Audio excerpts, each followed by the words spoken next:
Ladies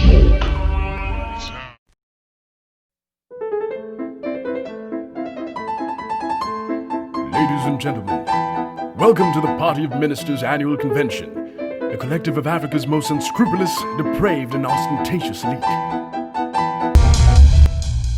The crooked businessmen, and corrupt government officials, arms dealers, and many others gather here once a year to discuss conspiratorial agendas.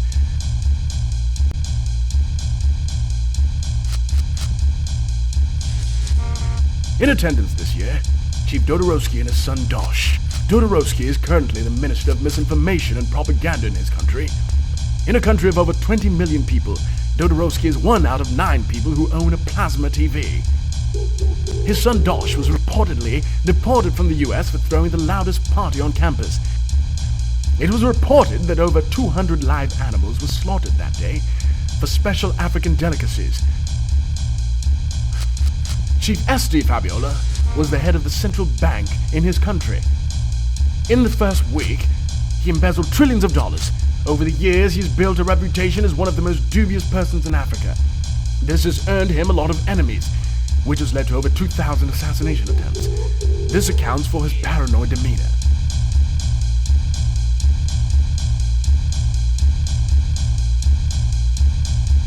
Sir Bankole Isaac Newton III, his great-grandfather, houseboy for the colonial masters.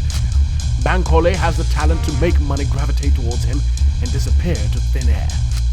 A champion money launderer and crooked banker, Forbes Africa named him the most unethical businessman on the continent. General Sakamadiki, Africa's Iron Lady and descendant of Queen Lani of Zari, is the Minister of Defense, rumored to have been involved in every military coup in Central and West Africa for the past 50 years. Ironically, Sakamadiki turns 31 this year. Mr. Miles Taylor, Minister of Aesthetics, a man responsible for over 100 failed beautification projects in his country. Incompetent in state affairs, he overly compensates in his style and swag.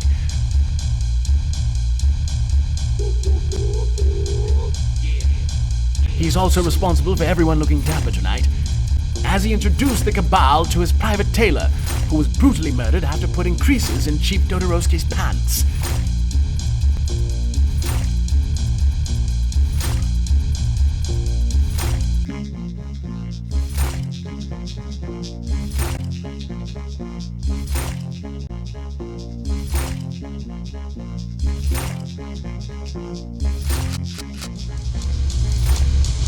Ladies and gentlemen, this has been a public service announcement brought to you by Quack Culture, Coup That Collective, Osiris Film and Entertainment. We shoot things, bitches. A lot of Nkwobi and champagne was consumed on that day as well.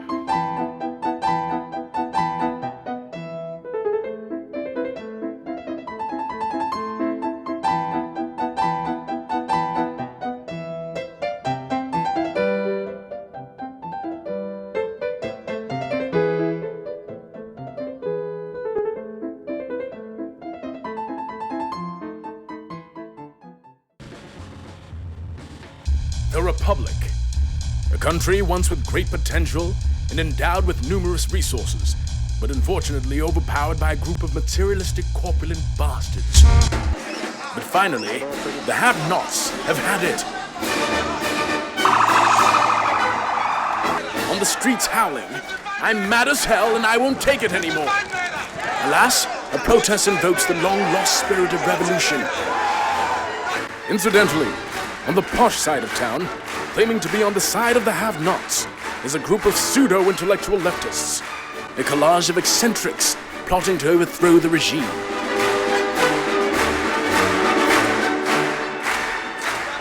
How will they do it? Will they succeed? Or are they just a bunch of quacks?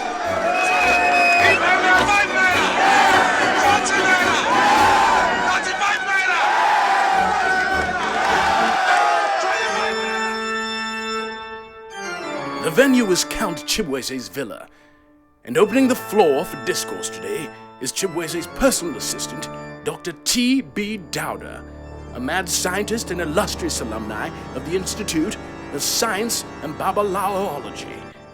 Ladies and gentlemen, we are gathered here today because there is a problem. Truth of the matter is, they're out there. They're killing us. They're running it. They're doing it. But it doesn't work. What is the alternative? We need to take the beast down. Don't we? The answers lie in everybody's heads here. My good friend has said some fine words. Now I'm going to open the floor for ideas immediately. Come on! At the forefront is the commander-in-chief of the pack, self-proclaimed Count QUACKS, the wealthiest aristocrat and recluse eccentric mute that communicates via his telepathic interpreter and PA. Believed to be a descendant of a royal bloodline who have the exclusive divine right to rule and are also the true descendants of the Jews. Sam and Samantha, founders of the FCC group, that is the Feminist Communist Christians. Founded several hours ago, the group's agenda is to promote individuality, equality, and spreading the gospel simultaneously. The pair have been best friends since secondary school, where they were the first females to play in the Republic's under-17 male national cricket team. Desmond Deji, an eco-friendly fashion designer, a member of the National Import-Export Council, his agenda: ban Ankara and stimulate indigenous textile production out of recycled pure water bags and Alamo containers. Ironically, his fashion line, Diamond by Deji, only features fabric from Dutch factories.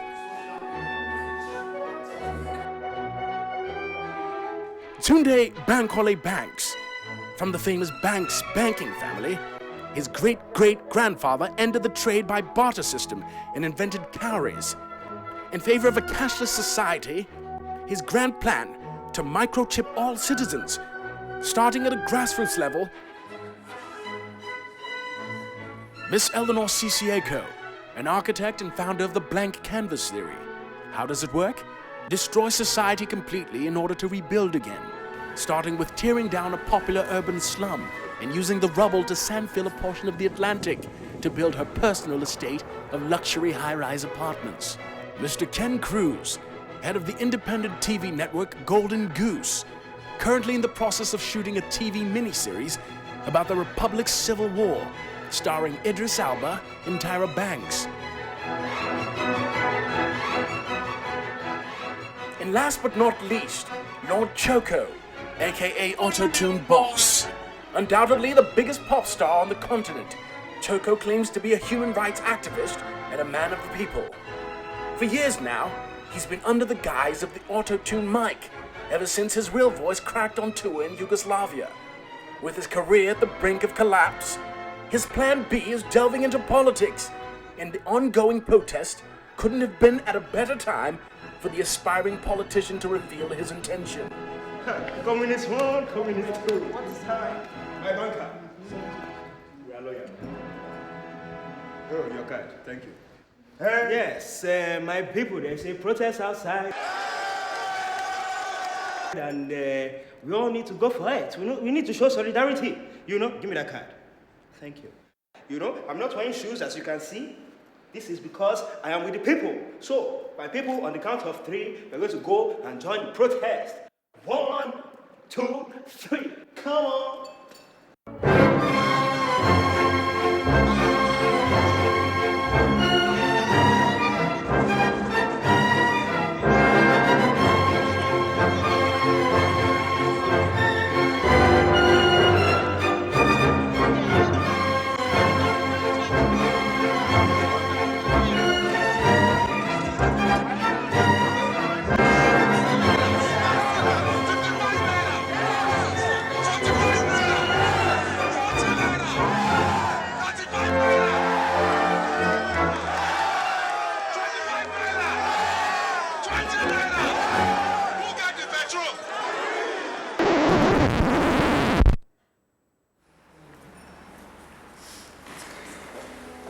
Unfortunately, the words of our flamboyant Che Guevara weren't fiery enough to motivate them to go out and get their hands dirty with the have-nots. As he went north, they all went south to feed their mouths. Ladies and gents, there you have it. This is the story of the Republic. A country once with the potential to be a great society, but constantly failed its sobriety. We've all taken a dump in the communal latrine, and now it's filled to the brim. No one wants to clean or chip in. Instead, we all form kingpin. Well, I guess it's a never-ending thing. Still waiting for God to solve our problems? Well, see you then. Come on.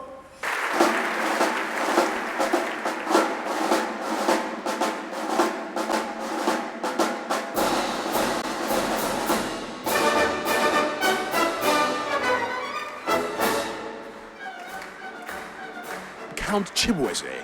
On the side, he runs an underground hair recycling plant that specializes in collating hair from a string of successful barbershops and then carts them off to India, where they are washed, steamed, stretched, and packaged, only to be reborn on the scalp of the average CCAker. This was a public service announcement brought to you by Quack Cult, 37th States, Osiris Film and Entertainment, Coop That Collective. We shoot things, bitches.